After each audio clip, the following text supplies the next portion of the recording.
குருவடி சரணம் திருவடி சரணம் குரு அநாதிநாதர் சித்தர் திருவடிகள் சரணம். குருவருள் இல்லையில் திருவருள் இல்லை. என் பிரம்மஞான அன்பு சொந்தங்களுக்கு ஆத்ம வணக்கங்கள். நம்ம பிரம்மஞானம் சார்பாக அஷ்டாங்க யோகம் அப்படிங்கக்கூடிய வகுப்பு ஒவ்வொரு ஊர்கள்லையுமே நம்ம போய் எடுத்துக்கிட்டு இருக்கோம். பல பேர் அந்த வகுப்புல கலந்து நல்ல நிலையை அடைஞ்சிக்கிட்டு இருக்காங்க. சித்தர்களுடைய காலம், சித்தர்களுடைய யுகம் ஆரம்பிச்சிருச்சு. நவகோடி சித்தர்கள்ல அநாதிநாத சித்தரும் ஒருவர். எனக்கு குருவா இருந்து நிர்விகல்ப சமாதி, இந்த பிரம்மஞான அஷ்டாங்க யோகங்கள்லாம் எனக்கு குருவா இருந்து அருளியவர் அவர்தான். முருகப்பெருமான் எனக்கு ஒரு குருனா, அநாதிநாதர் இந்த நிர்விகல்ப சமாதியில எனக்கு குருவா இருந்து என்னை வழி நடத்தினவர்.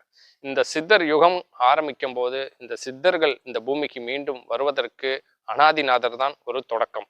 எண்ணற்ற சித்தர்கள் அநாதிநாதரை வணங்கியிருக்காங்க. அது மட்டும் இல்லாது அநாதிநாதருடைய உத்தரவின் பேர்ல ஒவ்வொரு ஊர்கள்லையும் ஒவ்வொரு கிராமங்கள்லையும் இந்த பிரம்மஞான அஷ்டாங்க யோக வகுப்புகளை இலவசமா நான் நடத்த போறேன். இந்த வீடியோ பார்க்குற ஒவ்வொருத்தரும் உங்க ஊர்ல இந்த யோக வகுப்பை நடத்தணும்னா கீழே கொடுக்கப்பட்டுள்ள எண்ணுக்கு தொடர்பு கொண்டு உங்களுடைய விருப்பத்தையும் உங்களோட ஊரையும் நீங்க சொல்லுங்க.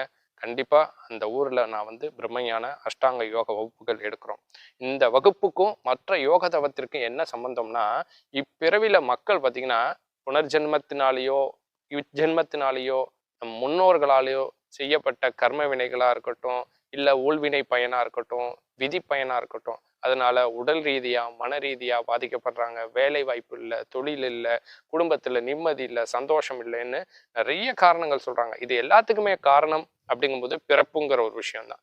அப்ப இந்த பிறப்பு இறப்புங்கக்கூடிய சுழற்சியிலிருந்து உங்களை விடுதலை கொடுக்கக்கூடியவர் இந்த அநாதிநாதர். மக்கள் அனுபவிக்கக்கூடிய ஒவ்வொரு துன்பத்திலிருந்தும் மக்கள் விடுபட்டு எல்லா உயிர்களும் இங்கு இன்புற்று இருப்பது போல் வேறொன்றும் இல்லை பராபரமே என்ற வள்ளல் பெருமான் வாசகத்திற்கிணங்க இறை ஆற்றல் நிறைந்து குருவர்களோடு திருவர்களோடு எல்லாவித நலன்களும் உங்களுக்கு உண்டாகும்.